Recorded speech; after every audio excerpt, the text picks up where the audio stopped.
You're not stuck. You're just repeating the same day with better excuses. And deep down, you know you're still depending on things that keep you in place. You can go through an entire day doing everything right. Work done, no mistakes, but something still feels off. Not outside, inside. You keep going, but nothing in you is actually changing. And at some point you realize something you have been avoiding. It's not your life that's out of place. It's that you've been living it like someone else is still in charge. Most men never stop long enough to see that. This video is for the men who are done depending and ready to take control. Solitude builds your edge. Most men think being alone slows them down, but the moment the room goes quiet, everything you usually avoid starts showing up. You sit down, reach for your phone, then stop, because you don't even know what you're trying to escape anymore. I used to do that all the time, just walking in circles around my own house. That's not boredom. You're just trying not to face yourself. And the moment the noise disappears, there's nothing left to hide behind. The problem isn't being alone. It's that no one is there to stop you from drifting. That's where it starts to fall apart. Pick one thing you said you'd do and do it before anything else gets a say. No phone, no delay, just one decision that you don't negotiate with. The first few days feel pointless. That's exactly where most men quit. If you stay with it, something changes. Your day stops running you. You stop going back and forth in your head and follow what you decided. Most men don't lack discipline. They've just never learned how to live without being watched. That's why being alone feels heavy at first. Not because something is missing, but because there's nothing left to distract you from yourself. So build that. Once you can move without needing someone there, you stop waiting. And that's why men who walk alone go further. Stop living on borrowed approval. When was the last time you came home to silence and didn't know what to do with it? Not because you were tired, because no one was there to notice you anymore. Liam used to sit in his car after work, refreshing his phone, waiting for someone to notice what he did. One night, after carrying the entire project, there was nothing, no message, no call, just silence.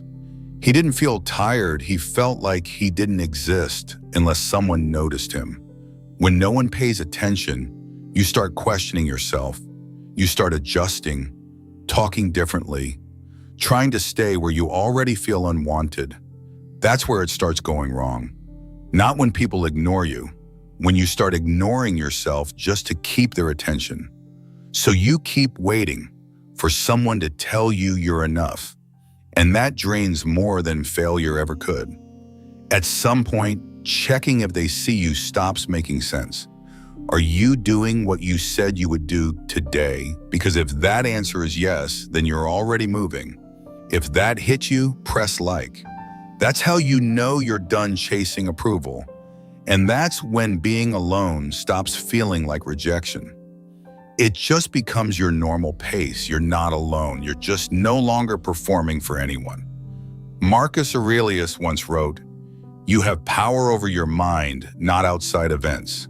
Most men try to control how others see them, but the moment you stop performing, you realize you were never in control of that in the first place. Build self-reliance without shutting down. Most men don't say they need anyone. They just stop asking. So they pull back and handle everything on their own. It looks like control, but it's just avoidance. Nothing inside is getting better. It's just getting harder to notice. After divorce, Mark didn't miss his ex. He just didn't know how to run his own life anymore. Meals became random. The house stayed messy. Days blurred together because nothing in his life depended on him anymore. Not even himself. So he started small.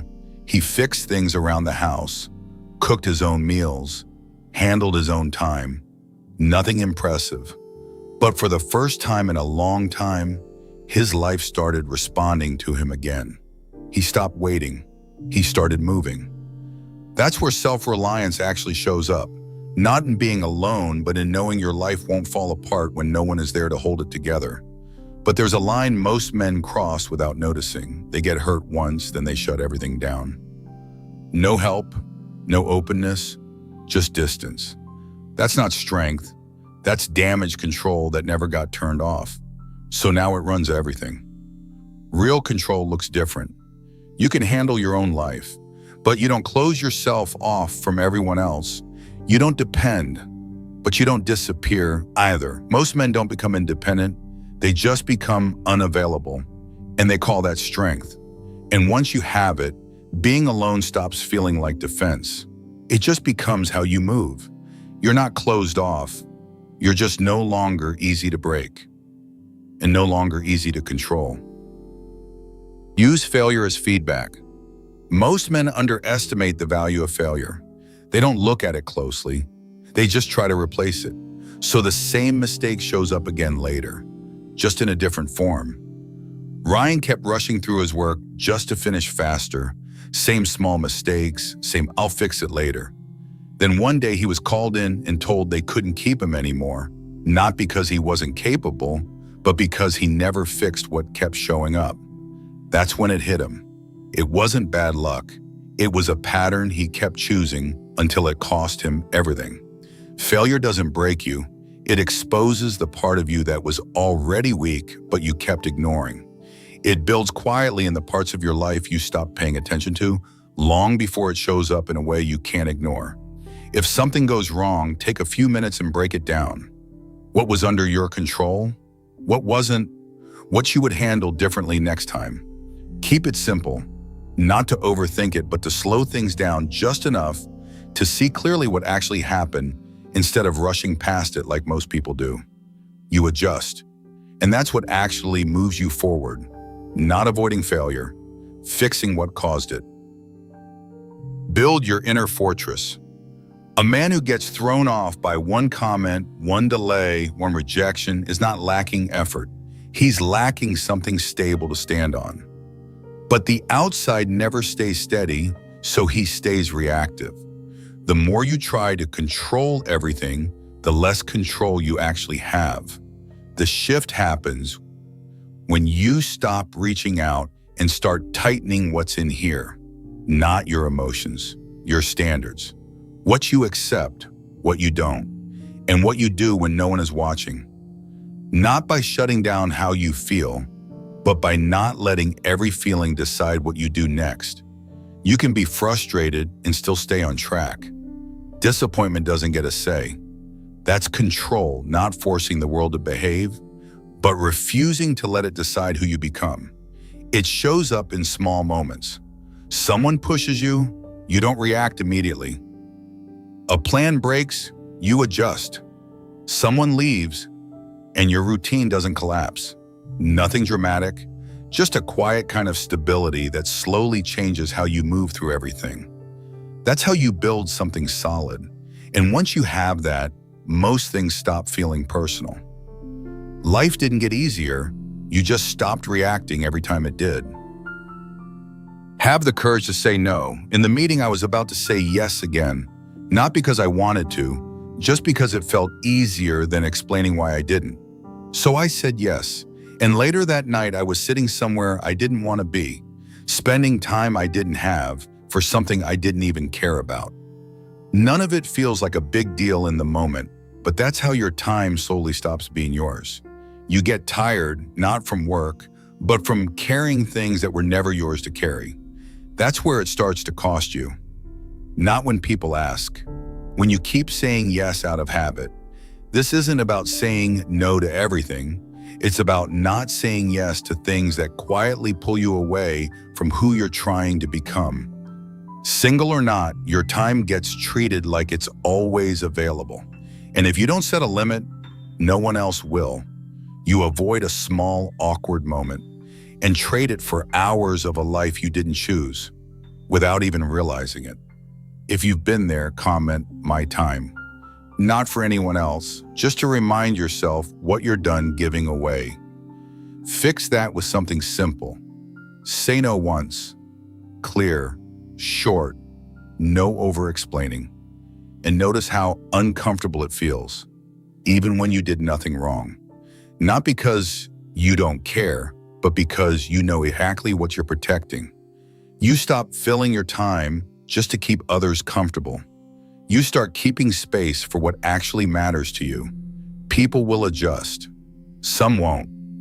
Either way, you stop running your life around their expectations. You don't need to please everyone. You just need to stop trading your priorities for temporary comfort. And once you do that, your time stops being something people can take from you.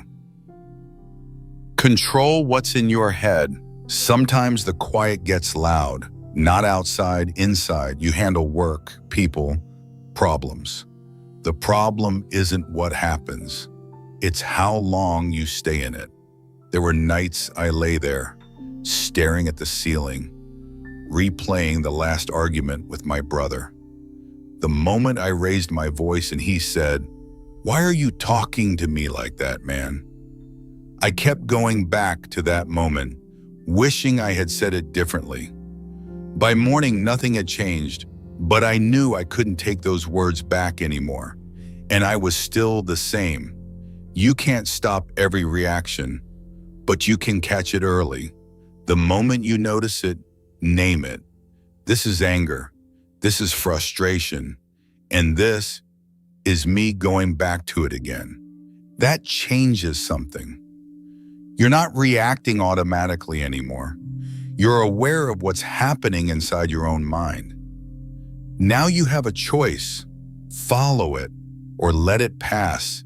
You don't need to win every moment. You just need to stop letting it decide who you are. Some days you handle it well. Other days it gets you. That's fine. What matters is you catch it sooner next time. That's progress, not because everything is fixed, but because you're no longer letting every thought run your entire day without resistance. You recover faster, your thinking clears up, and things stop sticking to you the way they used to. Choose discipline over emotion. Some mornings you wake up ready to move. Other mornings, even getting out of bed feels hard. Single men understand this better than most. When you live alone, no one's coming to pull you out of bed, so it's easy to delay, just a little longer. That's where things slip. There was a man who told himself every evening he'd go to the gym after work. He'd sit down for a few minutes first, and suddenly it felt too late to go. It starts as just 5 minutes, grabbing a cookie, and somehow ends with him convincing himself the day is basically over. One day he stood up and went before sitting down, and after that, he stopped missing. That's the difference. Not how you feel, what you do anyway. Subscribe if you are building that kind of discipline, because this is where most men fall off.